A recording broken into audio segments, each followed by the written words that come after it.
Hello and welcome to the Olfactive Melbourne podcast. I'm your host, Trent Stokes. And I'm Robin Stokes. We're a husband and wife team passionate about perfume, and we're on a journey to better understand and explore the art of perfumery. We're coming to you today from Melbourne, Australia, and we'd like to acknowledge the traditional custodians of the land on which we're recording. They are the Wurundjeri and Bunurong people of the Kulin Nation. We pay our respects to the elders, past and present, and we extend that same respect to all Aboriginal and Torres Strait Islander people who are listening to the recording today. On this show, we interview Australia's premier niche, artisanal and indie perfume brands. From the founders to the perfumers and onto the creatives who take us on a guided journey through a fragrance that best represents their brand. The show is wrapped around a masterclass in which we invite our guests to take us through each stage of the opening, the heart, and the base. The show unfolds in real time, meaning that there is time in between the opening and the heart and the base. And this is known as the dry down.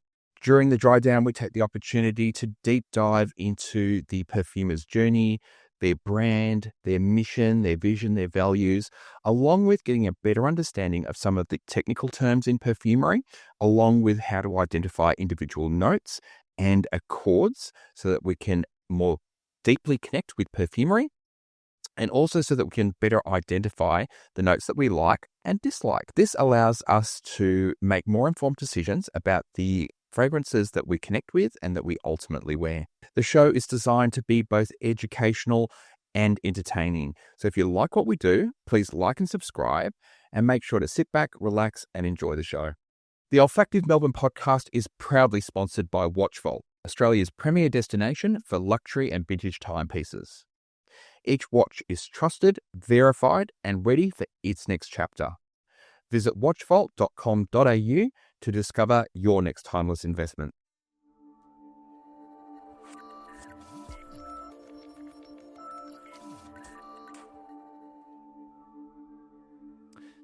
Hello and welcome to another episode of the Olfactive Melbourne podcast. Today we are extremely excited to have some fragrance community royalty in our presence. We have Kevin Truong, who is one of the top 25 fragrance influencers in the country. I want to verify that stat. I don't know about Recount. He is also the founder of Soko Parfums, and he is joined by Marcelo Oillataguerre, who is the creator of the Niche Fragrance Collector. Together, they have co-founded KT Fragrance Tours, and today they're here to talk to us about another collaboration, which is OT Parfums. Welcome to the show, Kevin and Marcelo. Thank you, Trent. What an intro. Let's go. Give Thank it. you, Robin. Thank you. Thank you, guys. Thank you for having us. Oh, we're so happy to have you here. It's so exciting. We're super excited. Yeah. So let's kick off the show by just asking a little bit about the new venture, OT Parfum. Please, can you tell us how and, what inspired the name, and when can we expect this new venture to launch? Kevin, this is all you, bro. Okay. The first date that we need you guys to mark is 10/10, which is actually today. This is the day that we're launching our brand, Olfactive Traveller. It's a brand that brings the celebration of the country and the iconic cities that we travel in KM tours. It's a business that Marcelo and I, this is our 4th year. Yep. That we've been running the tours. We like to say, the world's first ever touring company that specializes in perfume tours. It's amazing. It really And I is. claim it because I haven't come across any other company that focuses just on fragrance tours. You see, so all our focus is just about perfumery, about the history, the perfumers, the behind the scenes, the creation. So I claim it. We're the first in the world. Yeah, I think you're right to claim. I don't think anybody else is doing it. I've had a look and I can't find anybody else is doing it. And we are desperate to do it ourselves as well. So, We have you guys. yeah, you'll have us joining you very soon. Yeah. You guys probably would have seen the first few countries we did was France. We wanted to start there. Yep. Obviously, with how big French perfumery is and how many brand partners and colleagues and perfumer friends that we have in Paris. In some of the tours, we took our guests down to Grasse as well, the birthplace of perfumery, to do some of the really cool, like immersive behind the scenes experience. Like we did some flower picking during the jasmine season. So we had to go at 7 a.m. and go smell that jasmine from the M. Micallef, the organic flower farm that they had, which was crazy. And this year being the first year that we're doing Italy, and it really ties directly, it really links really well into our first collection, the Italy collection. Awesome. Fantastic. So the new collection, is this the collection? Is it the 3 fragrances? Yeah, the 3 perfumes here. We have Dolce Milano, the first perfume, which is the first stop on this year's tour. Then we have Pelle Viola, which celebrates the beautiful city of Florence. That's the second stop. And then finally we have Roma 271, the perfume that we'll focus on today. And that's the final leg for the Italy tour this year. Yeah. Amazing. Fantastic. Yeah. Well, we're very excited to experience them here today. So shall we kick off by opening up and having a look at this? Yeah, we're keen to get our noses on this pretty much straight away. So what we like to do here on the podcast is just make sure that when we spray our fragrance out, that we're spraying it on both the skin and onto some blotters, just so we can get a really well-rounded experience of the fragrance. Now, this does take a little while to do. We've got 4 people here that we need to spray these fragrances out on. So while you're doing that, I'm going to take the opportunity to do a bit of education, which is what we also like to do on the show here. So what we're about to experience is some opening notes. And when we think about a construction of a perfume, we think about a perfume pyramid. At the very top of that perfume pyramid, we have our opening notes. The opening notes are called opening notes because they're made up of the lightest and most volatile aroma molecules. They surface to the fragrance first and they dissipate the soonest, and they provide a bit of an introduction to the heart notes and the base notes that are yet to come. Our heart notes sit in the middle of the fragrance pyramid, and our base notes, well, they sit at the bottom of the pyramid. So what we're doing here is we're spraying out the fragrance. We're going to put it onto our skin, putting it onto some blotters, and then we're going to be experiencing our opening notes. So I'm just popping it onto the back of my hand here. Thank you very much. And if you could just pass that back, and I have my blotter. All right, so I think we're ready to have a bit of a smell. And then what we'd love for you to do, talk us through what are the actual opening notes that we're smelling here.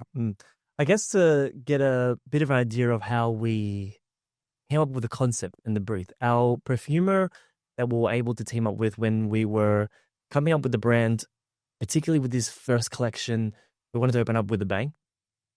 The Italy collection, we both agreed that we needed just the biggest Italian perfumer that we could find, that we could connect with. Luckily enough, Marcelo actually did a lot of videos with Luca Maffei just a few months prior. I think it was about a year ago. Yeah. And then you were able to connect with him, and we had a meeting in person. We had no designs. We just had, we even had the brand name. No. We just had the concept that we wanted to celebrate. That's right. And create perfumes to celebrate the tour and celebrate where we were going on the tour. You were able to set up the meeting and yeah. The whole idea is really to capture Italy. And there's a lot of other brands that have, they also, this is Rome or this is Milan. And so there's already fragrances out there that celebrate those cities. So what was going to be our difference? Where did we want to be? So a lot of the inspiration came from whether our personal experience, like things that we had known because of those cities, or it was something that we really wanted to embrace because it was very Italian. For me, Italy in the morning is an espresso. And as Melbourneites, we know a really good coffee. Yes, we do. The difference is we love our cafe lattes. So we like to milk it up. Italians, only in the morning they'll have a cappuccino. In the evening or the afternoon, it's an espresso and that's it. If you say latte, they'll just give you milk. They'll give you a glass of milk. Well, that's what it is. Latte is milk. Yeah, it's true. Yeah. So for me, it was Rome is the vibrancy, the zestiness, the explosion of a vibrant coffee and an orange juice, sprumata di arancia. And that's what makes your morning. You know, this beautiful espresso with this freshly squeezed juice. None of this in the bottle, pop a little, shake it and pop it. No, they actually do it for you in the bars. You get your espresso, you get your spremuta di arancia, pop, and then you're gone. And it's like a 2-minute, celebration.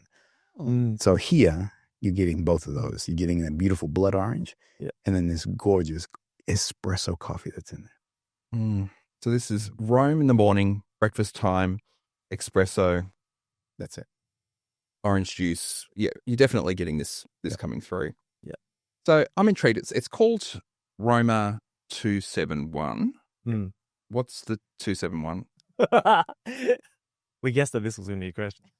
271, it carries a lot of different meaning. Particularly for us, it's been a year-long journey creating this perfume brand. The 4th year of our perfume tour, and we've kind of been working on this behind the scenes. No one's really known about it. A couple of weeks back, actually, you two were one of the first to join us on a secret little coffee meetup where we asked some of the friends who are in the fragrance community here in Melbourne to just kind of get your input on all the things that we've made. Sometimes you get too close to something. And like your own children, you love them so much that to your eyes, they're beautiful. And it's not until you put them in a beauty contest that you realize, hang on a second, not as pretty as I thought, you know what I mean? So we wanted to isolate, to remove ourselves. And this is why we invited you guys. And we invited a whole bunch of other people to say, and do you remember what I said to you guys? Be brutal. Yeah. Don't make us feel good. If it's horrible, you got to tell us, because we were able to move at this moment, we were going to go into a point of no return. Yeah, absolutely. And I guess there was no need for brutality at all. Which made us so happy because, I mean, we've been living with this for 12 months. You can imagine the amount of tweaks and the amount of energy that went into this. Originally, this was going to be that espresso coffee, and we wanted to go more into this robust Arabica coffee style. And look at my face kept telling us, not a good idea, boys. Not a good. He goes, but it's your creation. You do what you want. I'll bring to life whatever you want me to. But it's going to become very acrid and very sour almost. Out of 3 perfumes, it was. I mean, we can tell you guys, we're all friends, yeah. It was the one perfume that we fought the most on. Oh, okay. And it ties into the 271. So it ties into the name of the fragrance. Yeah. We started with the concept of espresso. Yep. And we really sat down and had to think about what are we trying to convey here? Because people think of Italy and there's already like 100 perfumes that represent Italian citruses and da-da-da-da. My experience of Rome is very different to Marcelo's experience of Rome. When I think of Rome, I can say now that my version of Rome is probably more from someone looking on the outside. Somebody looking on the outside, some would say much more of a tourist perspective. Yep. Rome is this man's holy land. Marcelo and Sandra go to Rome every year. They pay homage. Whenever we're in Europe and we're doing a fragrance tour, I come home and these two actually go off to Italy. No matter if we're in France or if in whichever part of Italy, they'll go off to Rome. And so Marcelo, I could say, someone who's really experienced it and experienced it like a local, done it slow, gone through the alleyways, seen the ins and the outs. My version of Rome has always been what I see from the outside. And so Kevin's idea was actually initially to make a Roman gladiator perfume. I wanted sharp, robust citrus, a manly kind of fragrance that has it was crazy. When we did actually brief Luca on this, he did make samples for us about this idea. Yes. We smelt it. There was the smell of metal. There was the smell of sword, shield. Metal. Yes. Metallic. Yeah. It was fresh, but at the same time, Some herbs in there. metallic. Yeah. Interesting. There was this little kind of almost like a blood-like note there. The blood orange, I believe, actually kind of carried through. So through these months of changing from the idea of an espresso to celebrate Rome now to a Roman gladiator, several elements of the briefs carried through to the final one, which was actually Marcelo's brief. Well, I think you've made the right choice here, to be Yeah. honest, because this is glorious, right? You don't often see citruses and coffee sort of put together like this. Yeah. And it's a little bit hard to describe for people. You do have to get your nose on this, but it's very fresh without being overly citrusy, if that makes sense. Yeah. So very, very fresh, but mellowed out with that espresso that's come through there. So interesting, though. Are you going to circle back to some of those notes, I guess, down the track? This is just the first three fragrances? Yeah. Because they sound intriguing. Yeah. Yeah. Absolutely intriguing. And looking at the box, I think he obviously won with the is it the Colosseum on the box? That's right. The gladiators. So we stuck with that for the image. We kept that for Kevin. But the real heart of this fragrance is all Marcelo's vision for this perfume. The 271, going back to that, is actually something that ties in a little bit to how many iterations it took us to reach this. It's actually a part of the codes and stuff. So to Luca, it means something. To us, it means something.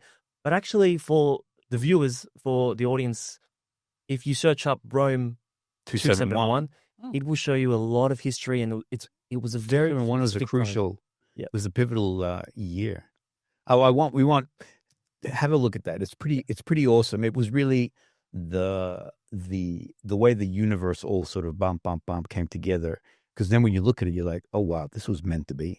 So okay, so it's all just come together with you with all of the I guess the iterations that you had, along with the history of Rome. There's multiple little things in there. It's pretty wild. Yeah. Fantastic. I think we'll be hitting ChatGPT a little bit later for a bit of an explanation on the way home. So just before we move on from this, I guess, why is it such a sacred place for you? Why do you go there every year? Why do you spend so much time there? So this is weird. Okay, Rome and Italy was always a place that, as a child, I wanted to explore. I ended up married a beautiful Italian woman from Calabria, and we always said that if we go to Italy, we got to do it right. I don't want to go like a tourist and just do 15 countries, and all love and respect to Aussies, because we love traveling. But when we hit Europe, we do 15 countries in 10 days, and it's nuts. It's just a crazy way to travel. I mean, yes, you've ticked all those boxes, but you haven't seen anything, So when we like to travel, we always like to slow things down. 5 days minimum in any city, and so we wanted to enjoy it. And Rome just captured us. I mean, there's so much history. It's 3,000 years of a livable city. There is, if you've been around the Roman Forum area, you're literally walking along areas where it is 3,000 years old. And then the imagination goes wild when you think about the Colosseum, its construction and how this was done, its purpose behind it. Then there is the Pantheon. Have you had a chance to walk into the Pantheon and just see? I think I'm the only person in the room who has not been to Italy. Robin has, but that was pre-me. Right. With some other guy. We won't talk about him. Let's not go there. Oh, but I will destroy him. We're going to have to circle back on maybe the 2027, 28 tour, and you'll have to join us. Absolutely. What a way to experience a country for the first time, doing it through this lens, because we're all a little bit addicted to perfume here. This is why we do a show. So Rome just, captured our imagination, and everything that you want Rome to be, it is for you.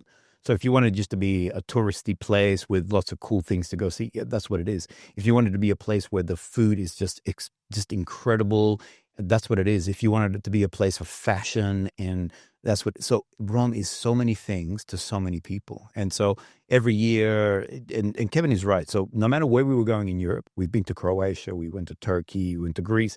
We always go to Rome either before or after. So Rome, we pay homage, and then we move on to something else. And when I say pay homage, we're there for 5 days. So it's not like 1 or 2, days. And it's just, I don't know, we just, the moment you step on that soil, we did it again recently, and I'm like, oh, I love this place. And I even videoed myself. I was sending a video to Kevin, because I was trying to convince him. He didn't want this fragrance, to give you a heads up. Yeah. he wanted something else. Mm. And I'm trying to convince him, you're making the wrong decision. The one that you want is not Rome. This is Rome. And so I'm videoing, and Sandra kept saying, can you just leave him alone? Because it was 4 a.m. here in Australia. And I'm pinging The hard sell. Yeah, this guy. I'm waking up and I'm like, 22 messages. What happened? And I opened up his thing and he's like, bro, this is the one. Let's smell it. Look at this. Well, I've got to say, even though I haven't been to Rome, I'm halfway there. All right. Yeah, so exactly right. I'm getting a real sense of it. So, So, my question. yes. So we've moved from, and I can already smell it, we've moved from that arresting, intriguing notes of the coffee and that orange. And both are very subtle and gentle with each other. But we're moving already into that, into the magic of this fragrance. And I'm going to test you guys. Can you detect what it is? Can you get, there's something in here? And this was Luca Maffei's magic. So what I would say is that my impression, which is sort of given away a little bit by the opening notes that you've told me about, this falls into the gourmand territory. Yep. So we've got, we've got coffee, we've got orange. What I'm starting to sense a little bit, at least to my skin, is I'm getting a bit of a buttery type of note sort of coming through as well, which is sort of mellowing it out a little bit for me. I guess. What are you getting there, Robin? It's a sort of a spiciness Yeah. of something. Yeah. Yeah, I'm not sure if I can name it, but yeah, it's a spiciness. yeah. Are you going with the smokiness? Yeah. Hit it. So Rome is sacred. And it has a concentration of churches like no other city. And Luca Maffei did both of what you just shared. So there is a butteriness, but like a soft gentleness. Because the moment you say incense, people go, oh, I don't like incense fragrances. But it's incense and this light sort of pepperiness, this spiciness, which creates this, it's a divine, a smoky incense that's in there. Fantastic. And when you walk at night, and I'll show you the video, I'll show it to you afterwards, and you see the pants, and this is what I sent to this guy, and I'm like, this is the fragrance. Look at this. This was dead right in the middle of our fight. It was our tug of war. I was smelling these Gladiator samples that I thought was going to be our Rome perfume. And Luca also made samples for us with Marcelo's brief as well. And he was in Italy and I was in Melbourne, and he was pinging me, and he had sent me one particular video as I was walking through with the Pantheon there, and it was probably maybe 10 o'clock at night. It was getting dusky. Yeah, So okay. Yeah, Yep. so there's still a little bit of light, but you can see the everything's getting gray and soft light, and you can hear the atmosphere, and you see people dining, and then you see the Pantheon. And I'll show you the video. Fantastic. I am looking forward to it. So we're pretty early in the dry down here. So we've only sprayed the fragrance out, I don't know, about 10 minutes ago. We are starting to get towards those sort of heart notes. We are unfolding in real time though. So we're going to circle back to these heart notes in a moment. But before we do, our viewers are dying to know a bit more about you. So you are extraordinarily popular. We mentioned in the opening there that Kevin, you're one of the top 25 fragrance influencers in the country. Absolutely. Where did this come from? Marcelo, you've got a very, very popular channel, and you've got multiple programs within that channel. Marte Talk being a very popular piece of that as well. But people might not actually know your background and where you came from and how you got into perfume in the first place. So we might start with you, Kevin. I guess, where did it all start? Where did the love of perfume start? I think a lot of people probably know me from the store that I was previously at, where we actually met. Yep, absolutely. I think it was there. It was there. Yeah, Yes. Absolutely. Yeah. Yep. In terms of perfumery as a market here in Australia, I would say it's still such a niche. And so the fragrance community we're a very close community. There's probably only a handful of perfume stores in the whole city that you could visit. And so everyone kind of knows each other. I kind of fell into it. My first love before perfumery is actually men's suits. Okay. So I started off when I was younger. Managing Tom Ford and some higher end brands doing their suits. But also, as you guys know, Tom Ford have a very iconic perfume line. Absolutely do. And it just happened that I was smelling perfumes in some off time there, and I came across one particular perfume that really opened my eyes. One that's very popular now, quite commercial now, but at the time, maybe like 9 years ago, not too many of my friends and not too many people that I knew wore tobacco vanilla. Ah, yes, very popular. I sprayed that, and I found that this was the first perfume that I had always been used to things like Ralph Lauren, Polo, Calvin Klein, CK1. A lot of those designers kind of smelt very similar to me in that they were very fresh, aromatic, barbershop-y kind of style scents. They reminded me of my dad. This tobacco vanilla was the first perfume that I ever smelled that it just put the whole niche world on my radar. It happened to be that plus another bit of a mix, but it happened to be the fragrance that I wore on my own wedding day. Out of all the things that I chose, it was still back at the first one. And I think it's such a timeless scent. And for me, that's what really creating niche perfumes, that's what it should be about. Not so much these trends and stuff like that, but things that you create with a lot of heart that could be very timeless for somebody, for a customer. From there, I made friends with a lot of, let's say, high-end customers of Melbourne, and some of them had the idea to open up a little boutique, which was the Oillataguerre store. We joined forces, opened up the store, and it actually was supposed to be a menswear boutique. Clothing, shoes, some perfumes. There was probably about 4 brands there. Yep. One of them happened to be a really big name brand today, but at the time, we were the only store to have the brand Zerdroff. Ah, okay. Yep. And I think that kind of really sparked a fire and helped me bring a lot of niche brands into Australia. And how long ago was this? This was probably about 7 years ago. 7 years ago. Okay. Yeah, 7 years. It's been quite a journey. Today, brands that we've had at the store for a long time, like your Zerdroffs, are so popular now. Like the fragrance community in Melbourne's just really exploded, right? You guys have been to some of the meetups that we've done at the store, and we've had like 20, 30 people come just as for like a little sniff party and bring their own bottles that like their favorites as well. We've done NFC meetups for the fans as well at the store. It's been crazy. But that's where probably most people know me from. Yeah, fantastic. And Marcelo, it'd be also awesome to hear a little bit about your journey and how you started off on your fragrance journey. So I've always been into perfume, and this is I've told this story a few times on the channel, where I would steal my father's Old Spice. I was a 4 or 5 year old, and he would hide it from me, literally. And he'd be like, he'd come up to me, "Do you take my Old Spice?" I'm like, "No." Just Old Spice everywhere. And I still love it. That little plastic cap that it used to have is like a plastic stopper. I mean, I have memories of pop, pop, chung, chung, chung, just feeling good about smelling. So I always thought, I've always been into perfume. I had a big fragrance designer collection.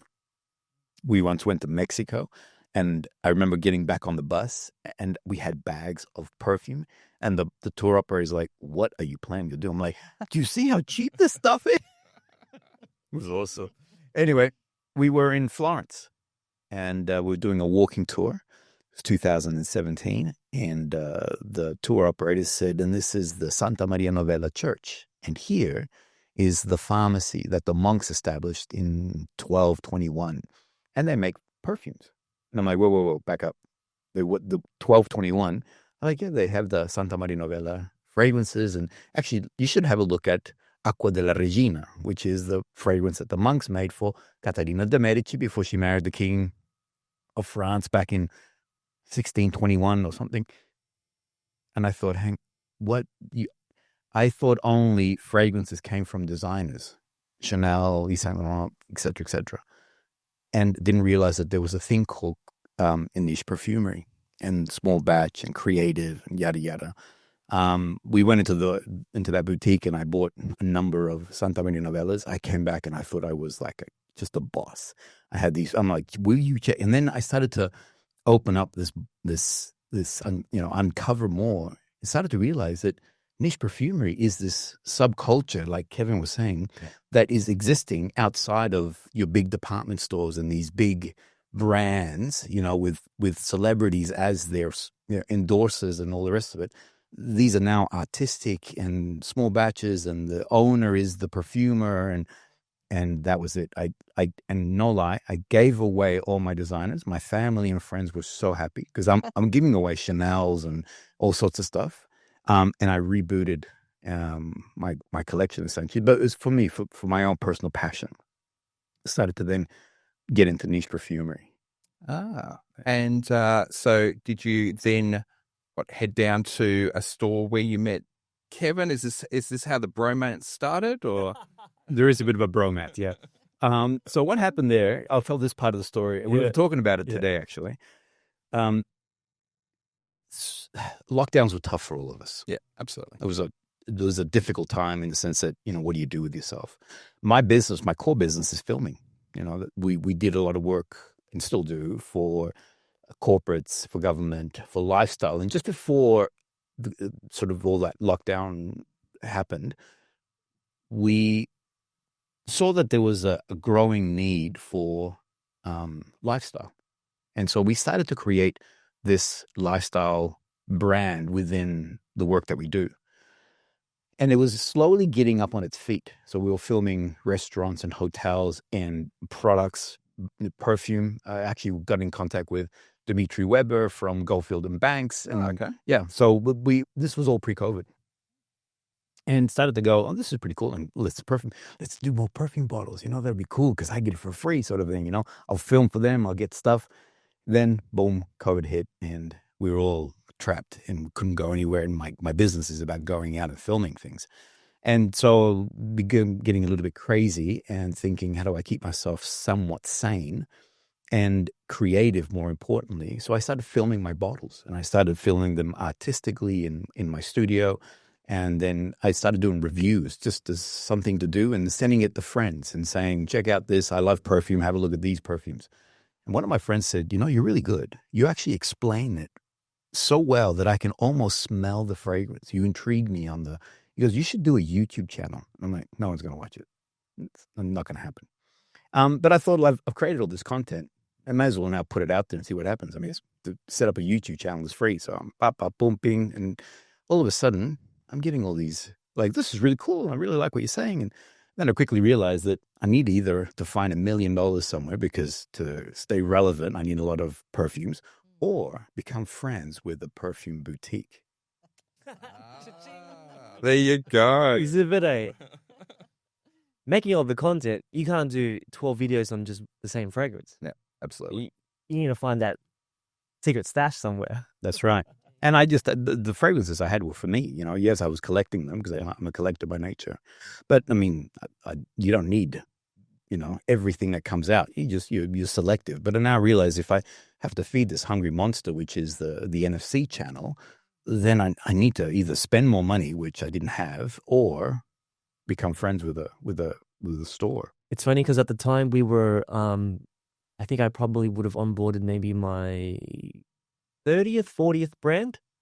And as a niche boutique in Melbourne, it wasn't really heard of. Most stores usually stop at about 10 to 15 brands.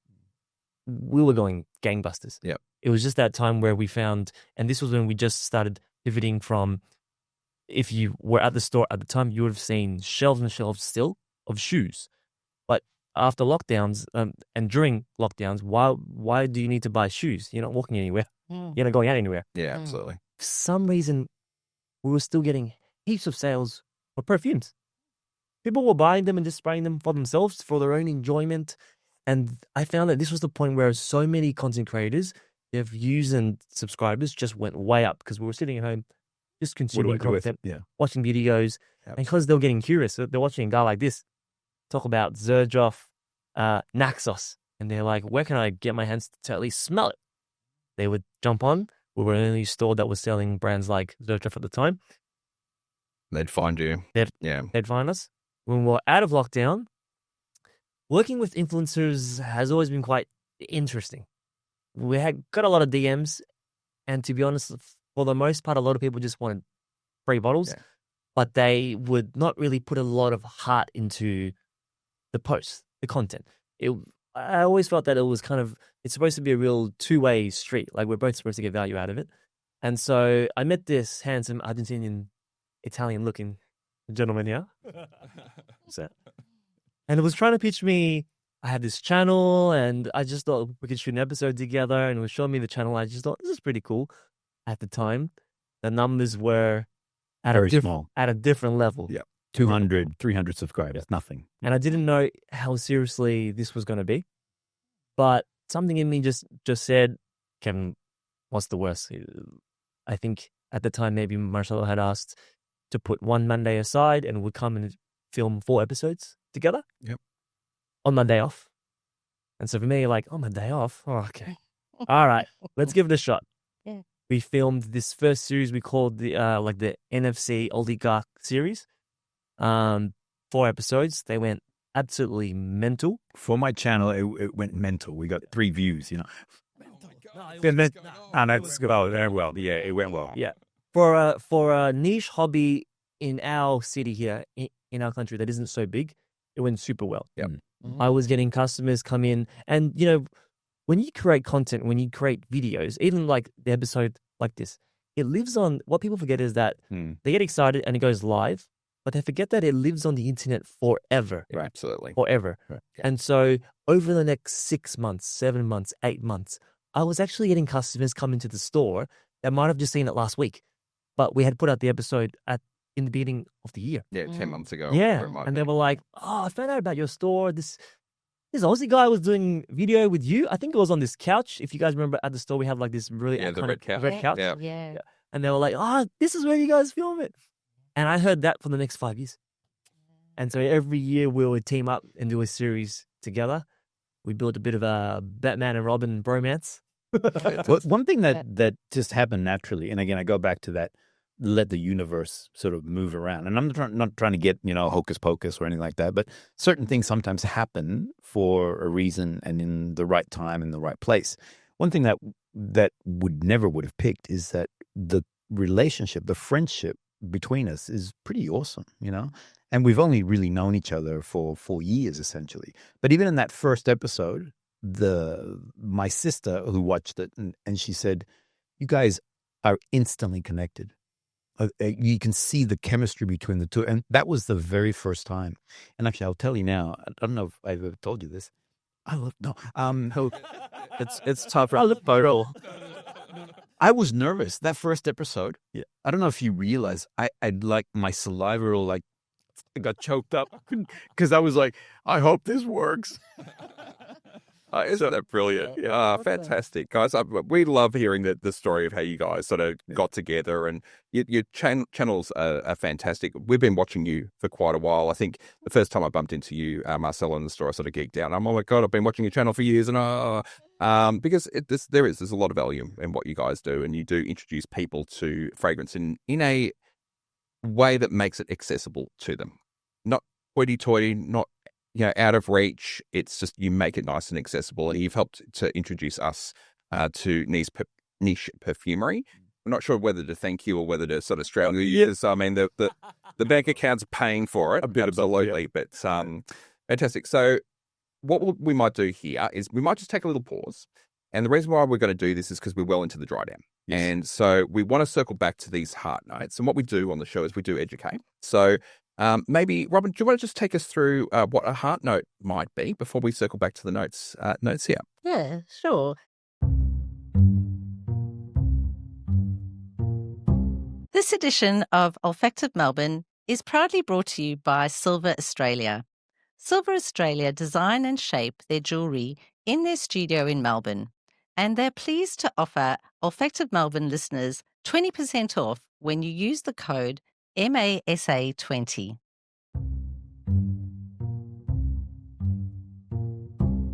So let's go back to the perfume pyramid now. And if we think about the perfume pyramid, the center of the pyramid is the core of the fragrance, or the heart notes. And this is where the perfume itself really comes into its own, its character and its personality. Basically, the essence of the perfume blossoms and unfolds. So that's the heart of the fragrance. And with that, it'd be great to hear from you guys. What are the heart notes? For me, the star of the show and what Luca Maffei was able to capture so well is orris, incense, and a little touch of patchouli. I agree with Marcelo in that, for me, Roma 271 is the incense perfume to our collection. We have 3 fragrances here, and they're each really distinct from each other. We didn't really want to make anything too similar, like we didn't want to make 2 citrus scents. So they each have their own characters, but at the same time, if you guys remember trying them all, there's a little bit of something. And I don't know what it is, but Lucas really done something to it that actually ties together all the fragrances There's a thread. really well. There's this thread that he's done. The perfume here has this orris quality to it. The incense there adds a smokiness, but you can almost get that kind of purple, almost violet-like floral, a soft powderiness. And for me, it's what really projects super well. With the patchouli, a little bit of that earthiness, but what I love is that my personal taste is I'm not so much a big medicinal patchouli fan. Yep. There's many people that are, and there's many perfumes that we would have smelt together back at the store that was kind of very herbal, medicinal. That's usually the character of a strong patchouli perfume. But here, it just kind of helps hold everything together. It gives it a really grounding base. Performance you'll find on this, it's, for me, out of the 3, it's actually the biggest projector. Yeah. My wife is someone who really could be into perfumes if she wanted to be, and for what I do for a living. But she doesn't like perfume at all. This is one of the few perfumes. Like, I get compliments from everyone. This guy, customers, friends, compliments from everyone. I never get a compliment on my fragrance from my wife. This perfume, probably the first compliment in the year, where we were wearing it, and at the time we were in a tug of war between this sharp citrus gladiator or this more churchy evening Rome vibe here. And when I wore Marcelo's one, I wore it around the house, and I remember she was working from home. She just kept turning, and just like wafts of it was just through the house. And she kept turning, and she's like, "What are you wearing? Like, it smells really, really good." And for that first second, I was like, "Oh, God damn it. It's just like..." You really lost that fight into it. You really did. I was like, "Really? You like this one? Really?" And she's like, "Yeah." And then I told her about the back and forth that I was having with Marcelo and this being potentially our own one. And she's like, "No, this was my favorite out of all the ones that you guys have created. It's her favorite." That really cemented. I was like... And we need to qualify here. So you need to understand this. Before we started, someone's going to make the final call. Yeah, absolutely. So we can't have 2 people going this way, that way. And I said to Kevin, because of his experience in retail and his experience with working with brands and everything else, I'm just a perfume lover. I'm just a guy who likes collecting and having perfumes. But he's actually been on the more business end because of the store and everything else. So I said to him, the final decision is yours. Regardless of what I think, the final decision, someone's going to make the final call, and I'm going to surrender that to you. So when we were headed, so that gives you more context of the tug of war here, because my heart was breaking that this was going to be walked away from. Yeah. And the direction that Kevin, but I wasn't begrudgingly going, fine, I was fully, and I said this to him, I said, whatever you decide, I will fully invest in that decision. I'm not going to be crying, or not being supportive, that passive aggressive sort of thing. I'll be fully in. So when he came and said, it's Roma 271, I'm like, I thought he was teasing me. I thought he was just like, you ain't going to get it. And he's like, no. And then he gave me the story, and I'm like, he's like, fine. I'm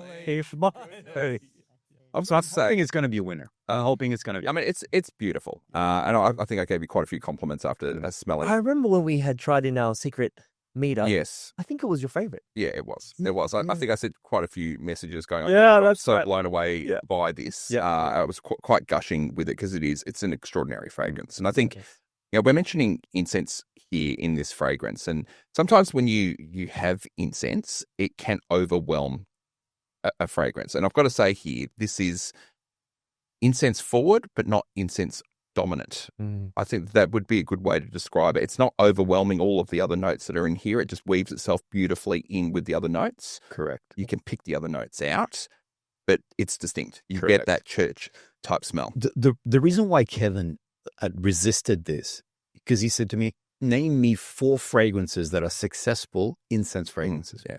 And I'm like, well, I like incense. So I'm like, bing, bing, boom. And he's like, are they successful though? But they're really good. You know, From a business perspective, I'm thinking commercial success. Yeah. Versus what you like. Yeah. Whereas, let's just say like a citrus, we can name 4 worldwide global best-selling. straight away. You can go Just bop, easy. bop, bop. But incense is really hard. And I think it's really hard for a brand to capture incense to make it really marketable as well. It's always usually done quite ultra niche style. Yeah. But I think what we've done here is really hip. So this is how I like to describe it, because the moment you start saying incense, people go, I don't like incense.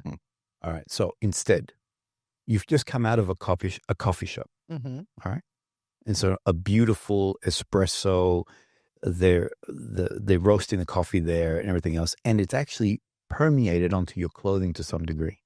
You've had your beautiful coffee and you've walked out. But now it's evening in Rome and you can see that gray sky. You can hear sounds around you and you can feel a sense of calm as you hear a bell toll with a church bell ringing in the background. That's this Roma 271. And it's all this combination, because none of the notes I feel really dominate and go, I am boom or I am bing. Yeah. It's this beautiful moment that you're experiencing with all these different facets of it. Yeah, absolutely. Agree. It's got a softness It does. that I really like. Luca Maffei, I don't know how many times, Luca Maffei, a genius, because yes, he grabbed our idea but this is the magic of him. He managed to create this, because I said to him, I love what you did with the incense. And he gave me like that's right, bro, I got your back. Yeah. I know what you really, really want. Yeah. And that's how important it was for us to actually have an Italian perfumer. Correct. Because only somebody like him Correct. could actually understand our brief. And instead of looking at Italy from an outsider's perspective, he's a real Italian perfumer in the industry, living in these cities with those real experiences. And I guess after he heard my brief, he thought, oh, okay, yeah, like that's going to be kind of Okay, tourist. easy done, tourist kind of vibe. Oh, yeah, okay, done. And then when it was Marcelo's brief, actually, this is the one that really intrigued him. And this one really, I feel like his heart is in this fragrance. And we really teamed up with, for me, the best Italian perfumer we could not have asked for anyone better. Yeah. He's won 4 awards already, Yep. The most awarded Italian perfumer. Yep. But for us to actually be It's an honor. working with him, it was our honor. Yeah, it's reflected in the quality Yeah. of this fragrance. It is absolutely outstanding. Gorgeous bottle as well. Thank you. Thank you. That's Kevin. All this, I'm not no exact. All this is Kevin. This is Kevin's imagination. The way the interior of the box and the lining and the way the bottle fits inside and all these elements. This is all Kevin. So It's a really brightly lit studio here, but in a regular lit room where it's quite dark, you'll have some of the light hit the bottom and you get that gradient, that orange really pop. And then we've got our logo on top here embossed in. Yeah. They're absolutely Really gorgeous. and even like I mean, something is if you feel that the lid, the weight of that. When you spray this, the way that the mist comes out, The heft of the bottle. that's all Kevin. Wow. So It's amazing. is the Wow. is the There's experience. things that you learn being on the business side of perfumery, and there's things that you learn on being the customer side. And there's something that I feel like a lot of people in niche, and probably the customers that will experience our brand, will be a little bit more in niche, maybe a few steps in. I don't think it's their first fragrance that they'll ever buy. They'll probably have their designers in the back of the shelf, then they'll have a couple of the more bigger, mass appealing niche names, and then our one will come, and I feel like I definitely wanted us to make a splash, and I wanted our bottle to stand out. So there's definitely what we all experience when we spray our perfume in the morning, first thing before you go. First thing you do, open the lid, push right. Actually, you know what? I want to spray the lid. So for our one, it's magnetic. It's really heavy. Then we have a really nice, Look at that. smooth, Wow. It's gorgeous. big spread. Boom. Yeah, fantastic. The quality. I had to make sure that our team, I was like, listen, I don't care what we do.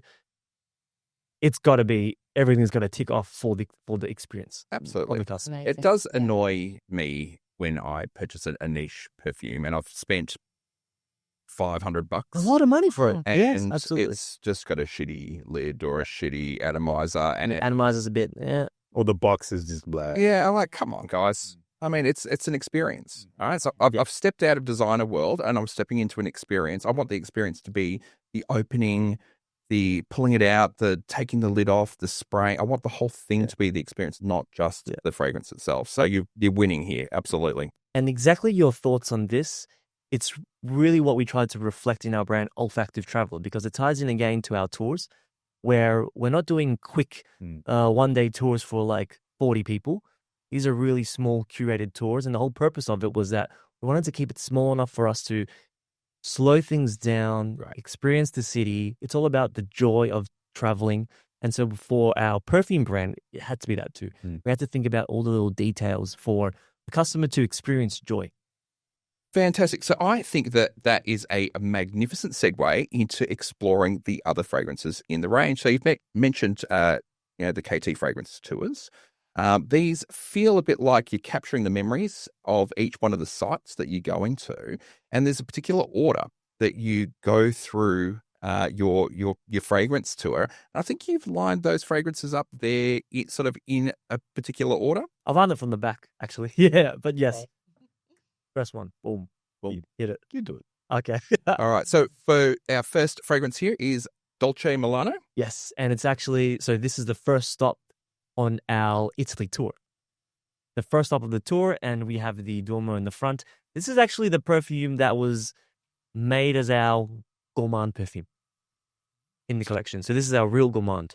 I'll spray. There we go. Fantastic. Let's have a spray. So obviously we're only going to be able to experience this on the blotters because, we've got a limited amount of skin here, but this should give us an idea, at least from the opening. Yep. Can I say, look, it's hard because you have 3 children, right? And you love them all equally, right? Yep. But sometimes you love one more than the other. Let's not admit to that, but I just love this one. I'm so biased on this fragrance. I love Rome, don't get me wrong. Yep. But whenever this one makes me happy. As soon as I spray, it's sense of happiness. This one really was also a bit of a journey for us to get to the creation of this concept. And where we started and where we started has definitely helped bring us to where we are now. Where we started was actually a little bit more of a concept of sharing like a Aperol Spritz, aperitivo out on the balcony, overlooking the Duomo and having the sunset and the glorious Duomo there. And Luca did make it for us, and he hit the nail on the head. What we asked for, he definitely delivered. But after a couple of months of us smelling it, we both kind of reset, and we thought to ourselves, is it the Milan experience that we want to put out there? Is this our Milan experience? It was a beautiful fragrance, but it didn't capture our Milan, and we had to shelve it. yeah, it's your memory that you're trying to capture and you're trying to communicate. And so, but here's the balance, because this is obviously a commercial venture. I mean, it's taken a lot of money to get to where we are right now, and so you want it to be successful. And so the business side of your brain goes, this is a good fragrance, as in the other one. This is a good fragrance. You should do that because it's gonna pay dividends. But we were like, but it's not real. It didn't connect to our vision. Correct. It's not real. Yeah. And so we shelved it. We put that down, and this is what arose. We worked on this instead. So the question I had asked Marcelo was, we were looking at the 3, and I had always thought to myself, commercially releasing 3 perfumes, they have to be distinct from each other. So this one's going to be our gourmand. Tell me a dessert, brother, that's from Italy. Like, tell me something. And I'm like, oh, Milan, the birthplace of panettone. Yeah, panettone. Yep. Yep. And so this is this very, and again, Luca Maffei nailed it to perfection. It's a perfume, so you can wear it. It's not you're not smearing panettone all over you. but you get the essence of that, the beautiful candied orange on that opening. You get the elements of the vanilla, the almond meal that's in there. You're getting the sweetness, but also the tanginess of the orange peels. It's just It's so beautiful. It's got a bit of a boozy quality, I think. and the and the rum. Marcelo's favorite part of this perfume is actually the rum. Is the rum. Yeah. It sort of punches through. Again, nothing dominates in any of these fragrances. Obviously, Luca is just a magnificent perfumer here. He's just blended everything so wonderfully. Yeah. Sometimes, though, when you blend perfumes, they blend into each other and you can't pick out the individual notes. Right. But you can still pick out the individual notes here with nothing dominating over the other. But definitely getting that boozy Exactly. coming through. It's delicious. I thought when we had presented the brief to Luca, the challenge for him would be, right now and then probably the last 2 years, gourmand perfume it's just been the trend. Yeah. Every brand has a sweet dessert perfume. And we didn't want to make something like a sugary, cakey vanilla. Right. I was worried that we would just come out and people would just smell it and think, oh, it's just another sweet. Yeah, it's like this and it's like that. They probably already have a bunch of that in their collection already. And it's also not true to us. Wanting to make perfumes that are going to be timeless for people, it wasn't true to what we wanted to do. And the fact that Luca really has now balanced it out with a more smoother, almost that kind of panettone bread-like quality, blended with the dry down of sandalwood. It goes into a really creamy sandalwood, which I think makes this more wearable than just a dessert on a plate. Yeah. I'm so happy with it. Yeah. For me, upon wearing this, it dries down a little bit more closer and intimate, and it brings the memory of walking through Milan, getting a panettone by myself, just, a lot of tourists around, everyone around, but I really feel like I'm having this personal moment enjoying that beautiful city. And the fact that it dries down a little closer, I love it. It's it's a woody gourmand. That's right. Yeah, Absolutely. Yeah, so it makes it a bit more wearable because there's so many gourmands that I absolutely love that I won't buy. Right. Yeah, I won't buy them because I don't want to smell necessarily like a dessert. Correct. And as much as it's nice to smell yummy things, it's not necessarily, you don't necessarily want to smell like it, but this is very, very wearable. It's to sort of bridge that gap. I'm sad that you don't have any skin left because this on skin, mind you, the next one on skin is another one. But the next one. But the Dolce Milano on skin, it's really, it's what, like I said, this one makes me happy. And just the scent profile from opening to that dry down to the actual, long life of the fragrance, just gorgeous. It really is. I love that even though it does have a sweetness to it, it's not that sweet. No. There's some green facets. There's something that's quite fresh. Yes. So it's all of that together, but it has that yumminess, but without being too over the top sweet. Cloying. Yeah, that cloying smell. Yeah, because a lot of them, they can put you off, but this is extremely wearable. Now, where is our next stop on the KT fragrance? KM, sorry. Kevin? KM. Marcelo. KM. Thank you for correcting me there. KM. Yes. Actually, just before you take me on that next stop, we've also got OT. Does that happen to relate to some initials as well by any chance? Have I? Ding, ding, ding, ding, ding, ding. Did I win the prize or? It's just a little subtle nod. And throughout our brand, like this guy here, I would say is a collector of everything. Everything.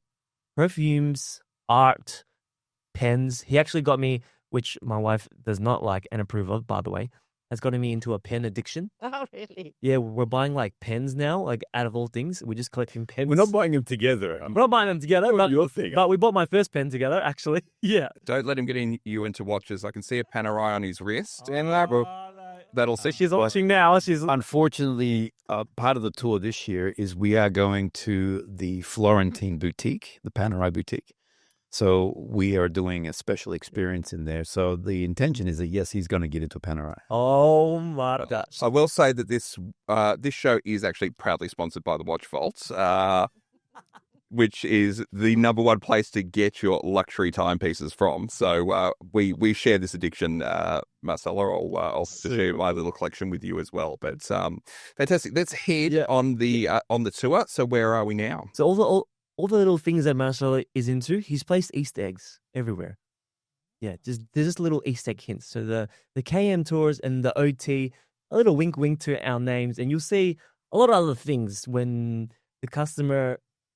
What was important was the customer experience. That's right. And when they open up the box, they're going to see a lot of little Easter eggs throughout it that tie in together and that are just really unique to the fragrance. One thing for this perfume that they'll get, when you open up this perfume, you will have a very special card, which I'll touch on in a minute. But this perfume here, when you think of Florence, there are two, let's say, iconic things about the city. The first is the Florentine iris. And the second, if you walk along any street in Florence, is you'll pass all of the leather markets. The leather there is just world renowned. I think you're even wearing the leather boots from right now. So this here, our brief was to create, essentially capture the beauty of Florence and to capture the iris, the leather, and how Luca could blend it in a really unique way. It's actually a little different to the one that we had tried together. I know that was only correct. That was only maybe 2 months ago. 2 months ago, yeah. I think. Yeah, 2 months maybe ago. a little less. Yeah, That was our second last formula. Yeah. This one that we're going to smell This now. is where we settled. This is the last formula. yeah, it's gorgeous. I'm I'd going. love you to put this one. That's what I was. If you've got room, Yeah, let's do it. this is Let's do it. Pass it around. Let's go. I've got this side. Yeah. Hang on, I've just got to keep these lined up. So Yeah. pronounce the fragrance name for me. Pelle Viola, Thank you. and Pelle is leather or skin, Oh, okay. and Viola is blue or purple. Yep. Wow, my skin is glistening there. That oil is just sitting on my skin there. Beautiful. Actually, that's also Kevin. So that he wanted the concentration of oil to be a beautiful eau de parfum. So you're getting rich oils in there. So a high concentration. My God. Yeah. I can see what you mean about it sitting on skin. It actually acts quite different. Very different. Very different to card. Yeah, the leather pops immediately off the card, where this is blended a little bit differently here. So this is absolutely amazing. I love cardamom fragrances as well. So there's got a bit of cardamom in the opening, doesn't it? Yeah, you get this nice little blend of cardamom, like the peppers, the pink pepper. It adds a nice brightness. So when people hear leather fragrances, I also think similarly to when they hear incense.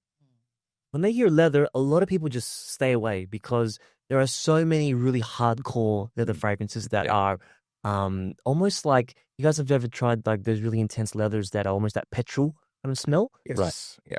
I I think those are quite an acquired taste. And we definitely wanted to play a really tricky game of balance that we had Luca play between the iris and the leather, and not being too floral, where maybe it would be a bit too feminine, and also not being too heavy on the leather, where it would just really put people off. The balance here, I think, is just a magical balance that he's been able to strike. Absolutely. A lot of leather fragrances are quite polarizing because it's just so strong. Really hard to wear. We're a well field. Yeah. But this, you can definitely get the floral, and it feels like it flows. So it's a little bit different every time I have a sniff. And you'd definitely be doing a lot of sniffing this way. The one difference what's the difference between the last formula that you guys tried and this final formula?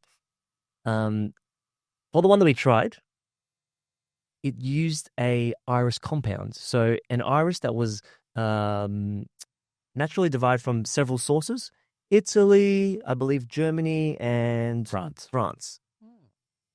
Then we thought it was finished. We jumped on a Zoom call with Luca, talking about smelling. Yeah. What do you think of this, that, the other? We like the iris. And then he says, well, just as a thought, boys, because the iris in the old formula was 25,000 euros per kilo. And that was this blended compound between these three different countries. And still a beautiful iris, still a premium product.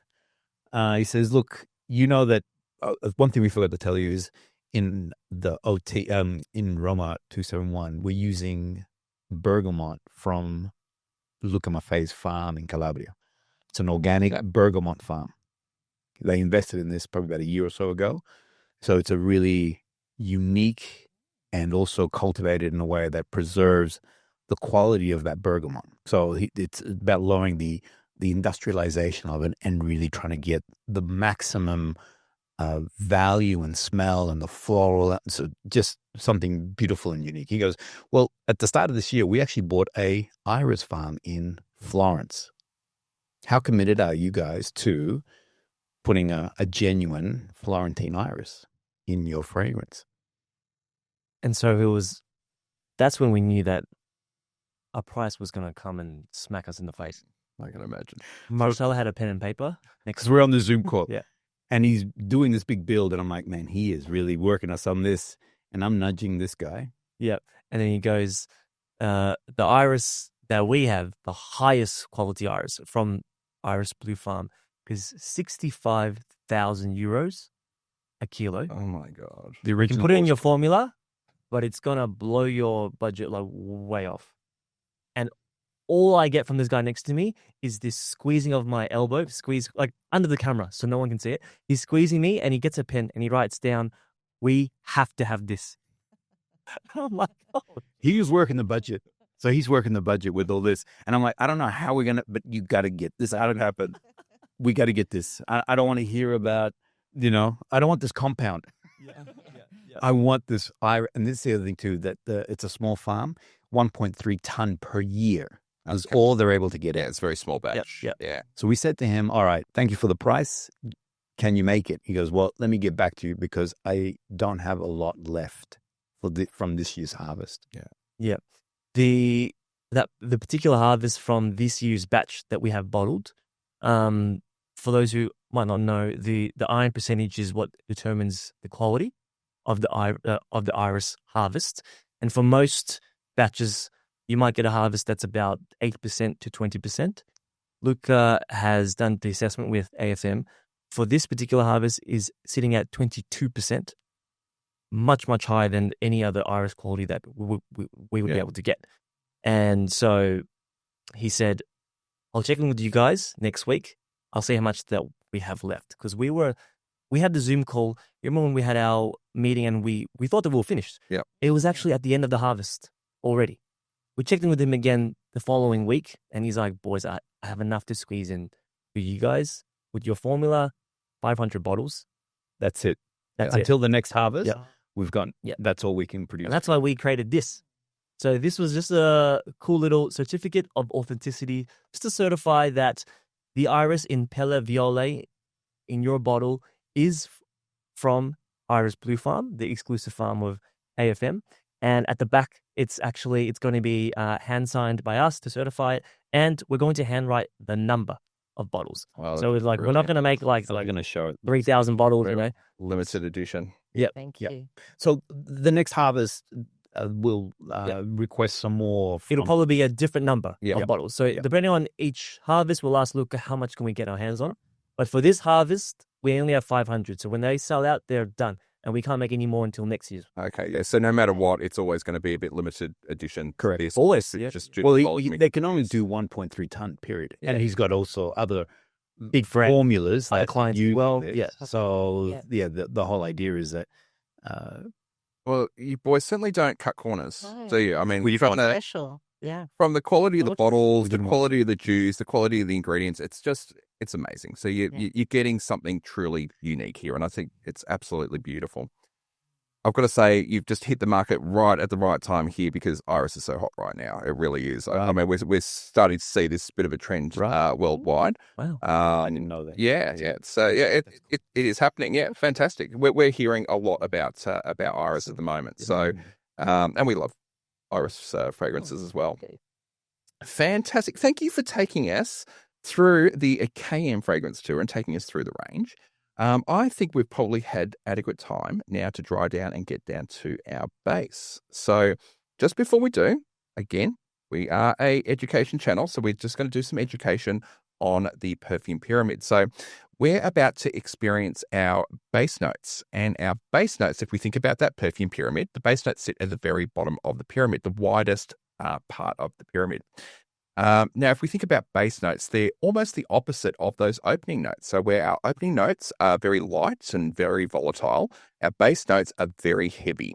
and they stick to the skin. It's really what stays with our skin over the long period of time. So where we get that longevity out of the fragrance, when we see it, we'll smell it on our skin over 6, 8, 10, 12, sometimes 14 hours. It just depends on the construction of the fragrance. It's those base notes that are actually lingering. So with all of that said, let's have a sniff and let's see what we're actually smelling here in our base. For me, what I'm loving in the base is the fact that it kind of tries to stay away from a incense-heavy perfume. What I love is the dry down I've always gotten on my skin. The beautiful tie-in with the incense goes into a really nice soft amber and vanilla. What you'll smell on here is some subtle sweetness in the dry down. And for me, the amber and the vanilla plays a major part in that.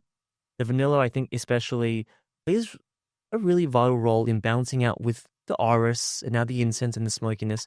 It's just a really complex fragrance. And the vanilla, I think, helps just mellow everything out so that it doesn't become just a sharp incense. Like, a lot of other incenses you might get quite a sharp up the nose reaction to it. Yeah, absolutely. But this vanilla really helps balance and smoothen the whole wear of it.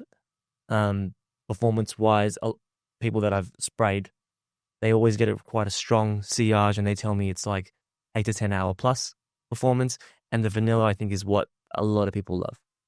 Yeah, very popular vanilla fragrance as well. Yeah. Everybody loves vanilla, let's be honest. So, but I'm still getting on my skin, I am still getting a bit of that incense. Yes. Still getting a bit of the patchouli as Yes. well. Yes. And it's a very interesting patchouli. It's not that dirty sort of patchouli that you're getting there as well.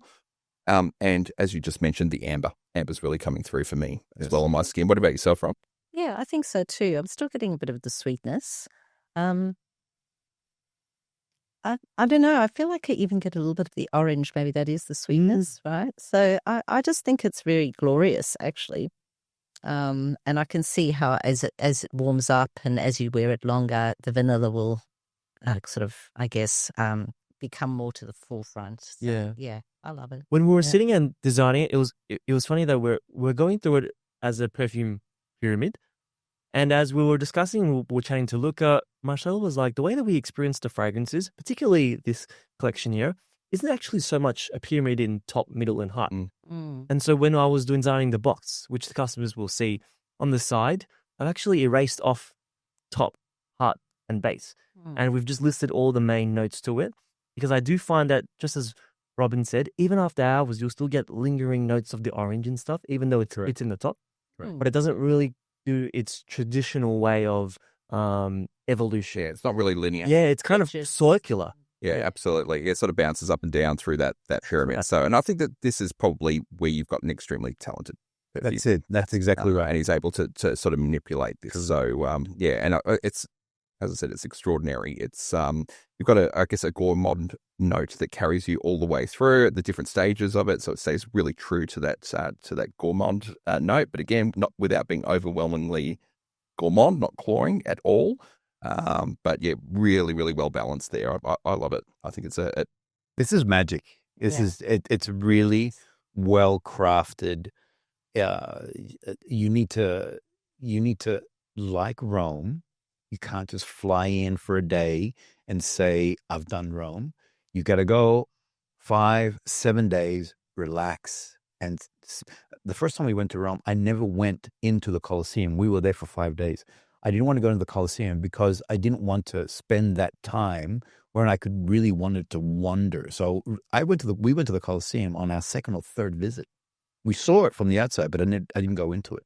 So this is the fragrance. This is about just slow down and really let it communicate to you, just slow things down. Because the other thing too is that the incense is not ecclesiastical. So it's not a church incense, so that's the other part. There's so many other things to it.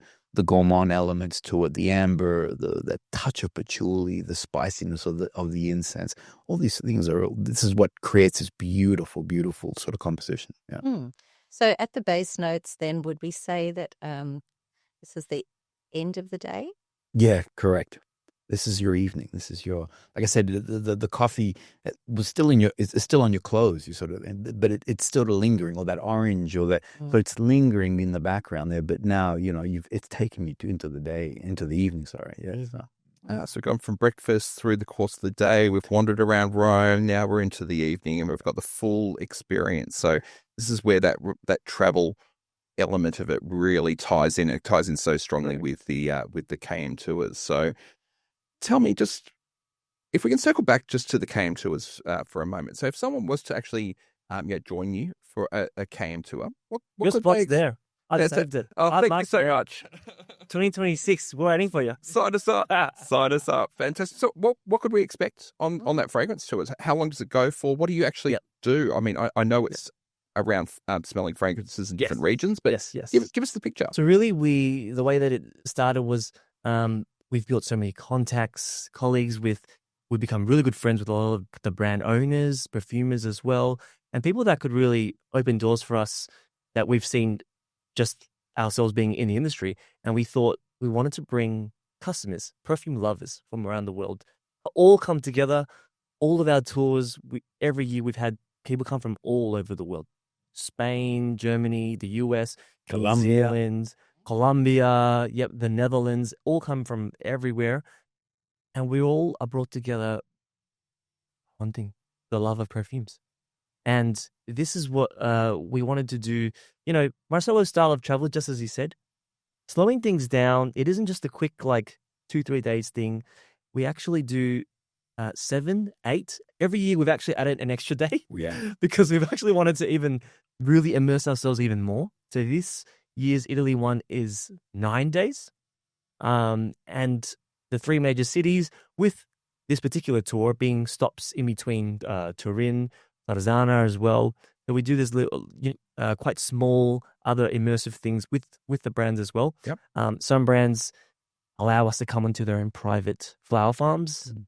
It's like VIP experiences that you couldn't really get even if you fly to Italy yourself. You would never be invited onto one of the brands' farm. No, you can't just walk on there. Yeah. And so these are the kind of experiences that we organize. And also with the brands, something that we love, and it's our hobby, to be able to sit down with some of your favorite brands, to be able to sit down with your, for us, if you're into music, sitting down with a perfumer is like sitting down with your favorite artist. Yeah. With a rock star. Exactly. Effectively. Yeah. And you have that individual's undivided attention. So it's more than just, go backstage and I guess get your lanyard signed. This is an intimate half-day, full-day experience with this individual. And not only do we get to smell alongside and understand some creative choices that they've made, but then we have lunch together and so people have become friends to the point where on our last tour and Mikhail, one of our customers, they bonded and they're still in contact with each other, you see. So it's about just slow it down and get to understand it more from an intimate point of view rather than just a consumer point of view, which is the product. You see the things behind it, which makes it so much more deeper and so much more beautiful. Yeah, it's good to understand because I suppose when you say fragrance tour, you imagine we're bolting through towns, going to shop to shop to shop, and just smelling things. But that's actually not what it's about at all. It's slow down, behind the scenes, meet the perfumers, get behind the ingredients. It's the art of perfumery. So we celebrate the art of perfumery. That's the core of it. Yeah, and a once-in-a-lifetime opportunity to go on a trip like that. Yeah. Yeah. Well, they do it every year. Well, actually, we've got one guest, and I'll name her, Mercedes. Okay, yeah, name her. Name drop it. Every year, she joins us. Yeah. I did it once just to see, could this work? And I did like a half day in Exods, and she joined me on that. And I said, you really should join the France tour that we're about to do. Anyway, she's joining us again in Italy. Every year, she's like, I'm converted. I'm there. She's from Spain. And every year she joins us. We've had couples come where one partner is in love with perfumery and the other partner doesn't know anything about fragrances, couldn't care less. And they've come on and enjoyed the tour just as much as everyone. They've just enjoyed the company, the travel, the good food. And it's then not a shopping experience. Yeah. It's a perfume loving, that's what we're doing. It's immersion. Correct. So it's not about shopping. I mean, yes, people can buy and the brands are very generous. They do, special sort of pricing for our people and all that. gifts and stuff. But it's really, really about the art of perfumery. That's what we're really doing. Yeah. Oh, fantastic. We are getting more and more jealous as time goes on. We will join you. We've just got got a couple of kids in VCE at the moment. It's a little bit difficult to Soon do as it. they're but done. Absolutely. I'll tell you what, when my kids are out of school, we're doing that every year, aren't we? This is going to be the problem. Yeah. Absolutely. Fantastic. Well, thank you so much for taking us on this masterclass through Roma 271 and through the rest of the fragrances. It's a real privilege to, sort of launch this on our show as well. This episode is going to drop on the same day that the fragrances is being released. Yeah. Real privilege for us. Thank you so much for inviting us to do the testing as well and be part of that group. It's been a real privilege for us. I mean, we're perfume lovers, but by no means are we perfume experts, and we really feel like it's been a real privilege for us. Yeah. But I guess we'd love to know. I guess once you do release, will you have a way to sort of discover the fragrances before buying a full bottle? Well, the launch is tonight. So officially it is tonight. It's dropping right The now. launch is So you're tonight. watching it Yep. right now, and it's dropping Go on tonight. olfactivetraveller.com. The website is live. It's launching right now. What we have are the 3 fragrances, and we have something quite unique. Should we share it now? Or we're going to share it. Well, we were going to show it to you guys tomorrow, but Let's share it now. We're sharing it now. your family. Do you want me to bring it out? Yeah, you should. Okay. Here we go. So I guess the idea was, So act surprised tomorrow. because the other guests would be like, have you guys seen it already? So I guess the challenge was for us, and also personally for me, being in the business now for 8-9 years, I wanted to do something really different, really groundbreaking. And so trying to think of a discovery set. How can I make a discovery set for our brand that stays on brand, that shows our heart in it? And so our discovery set is actually really unique. Our discovery set is not just a regular, box with the 2 mils. It fits into our brand, Olfactive Traveller. It's a leather. It's an all 100% leather. I love Robin. I love Robin. Doing the thing that I was hoping you would do. It's a leather travel case. That is our discovery set with 8 mil vials. So feel free to take it out. Yeah, please. It's Yeah. just so Take that out. So There's also like a really nice designed info card there as well that we put for the customer, just to get a better idea of the 3 fragrances. absolutely stunning. Well, you've really done an amazing job. That's This Kevin. is gorgeous. All of that is Yeah. Kevin. I can't take any. So you really don't do things by halves, do you? Yeah. There's no cut a corner there, save a bit of cost there. No, we've got the full leather pouch with the full travel size. Yeah. That is absolutely So gorgeous. this will It's give people a amazing. chance to experience the fragrance if they want to test all 3 of them. Pelle Viola will be part of that. So we allocated, there are 500 bottles, full bottles only to be sold, but we also allocated enough for the travel set. Hopefully we don't run out of travel sets. We don't know yet, so let's say it. That's the full allocation there.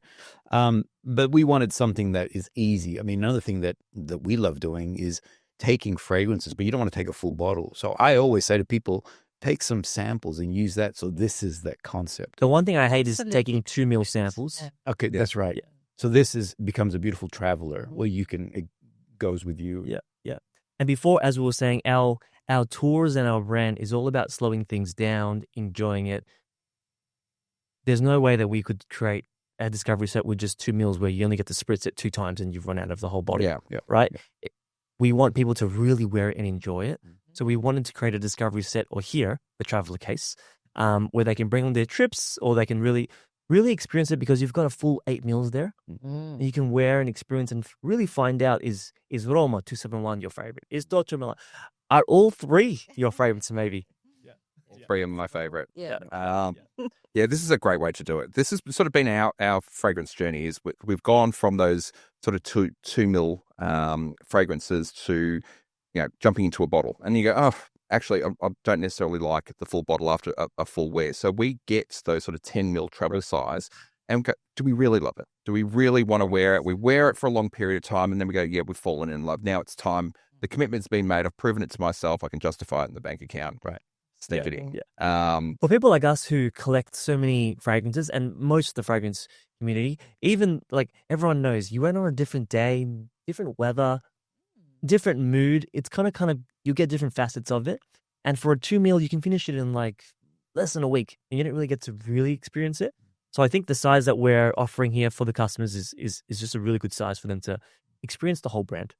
They can jump on the website today. Yes. So can you just give me that website address again? So it's olfactivetraveller.com. All right. So for those watching at home, we'll have Olfactive Traveller popping up on the bottom of your screen right now. For those of you who are listening on Spotify or listening on Apple Music, we'll embed the website straight into the description. So you can just go straight to the description and click on it. What you'll also see on your screen right now is a QR code. Simply scan the QR code with your phone. That will take you to our website, and we'll have a link directly back to olfactivetraveller.com, and it'll take you to the site. So there's multiple ways to discover Olfactive Traveller. Now, we're really excited to announce that we actually have, over the next 10 days, a special offer, and that is free delivery anywhere in the world. So buy anything and you'll get free delivery. And if you were to buy 2 bottles, you'll get the Traveller as a complimentary gift. As a gift. Amazing. Yeah. So that's only for 10 days. So that's really there to, I guess, Just like thank the community for give their our love back to everyone. support. This is, valued at $120. And for us we just wanted to gift them this there's going to be a lot of people that are going to buy to support us, and we just wanted to thank them. How are you doing that for $120? Yeah. That's really What we wanted, and this is, again, Kevin's advice, is we wanted to make sure that people had a chance to experience the fragrance. And so we're perfume lovers, and we understand the plight of the perfume lover. And so we just wanted to make sure that there was enough, I guess, love in there, make it fair, essentially. Absolutely. So that's an amazing price for that. That is just brilliant. I'd say you're going to have to be quick, though. I think you will sell out of those very, very quickly. So I guess with this offer, do they need to put in a code, or is that just automatic? It's automatic. Checkout? Yeah, automatic. Just for the next 10 days. Only 10 days. So from when they're watching this right now, this is day 1, and for 10 days. All right, getting quick. I have a strong feeling this is going to sell out really quick. I'm not sure you'll make it to the 10-day mark. To be honest, I don't think you will. I think you'll sell out.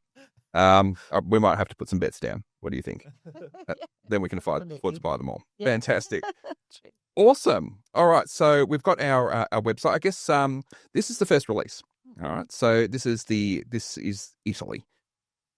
Do we have future plans to release more fragrances, and will they be based on other countries? I guess the hint would be keep an eye out on our fragrance tours. This was a project that was birthed from the Italy fragrance tour. We kind of see what else are we doing, what else are we announcing, and I guess in October we're going to announce the new 2026 tour. Yes, and we are already in conversation with the new perfumers that will be part of that. So short answer is yes. Yeah, fantastic. So I guess it's probably worth then mentioning what the website is for KM Fragrance Tours. That's exactly what you just said. Fantastic. KMFragranceTours.com. Again, at the bottom of your screen, embedded into the descriptions within Spotify and Apple Music, and of course via the QR code, which is now flashing on your screen. We just want to say thank you, both of you, for having us. It's super exciting. There isn't anyone really in the country putting on niche fragrances on the map with a podcast platform, and for us to come on here as guests, it's our honor. So thank you. Yeah, absolutely. I mean, watching what you're doing, and it's I'm glad that you're doing it, and the level of care, and also the fact that you are not education is the wrong word, but it's sort of informing and understanding this art form. Good. Yeah. So congrats, guys. Well done. Thank you so much. I think you mentioned, when you go on your tours and you get to sit down with the perfumers and the brands, you sort of you geek out a little bit. You do. Oh, fantastic. I'm sitting here with my my heroes and my superstars. Correct. This is what we get to experience every day. So it's a real privilege for us. Yes. You guys have personally taught us so much about perfume and helped onboard us into this hobby that we absolutely love. We're really lucky because we get to share it together. That's how we keep the flame alive in our relationship is because we get to share this together as well. So thank you so much for sharing it with us. Pleasure. Fantastic. Yeah, it's been absolutely amazing to spend some more time with you guys and revisit these beautiful, really, really beautiful fragrances. And we just wish you so much luck Thank and, all the best with the launch and the future. And we know that it's going to be a huge success. And we'll be watching and cheering you from the sidelines. Thank So, you. congratulations again and thanks for everything.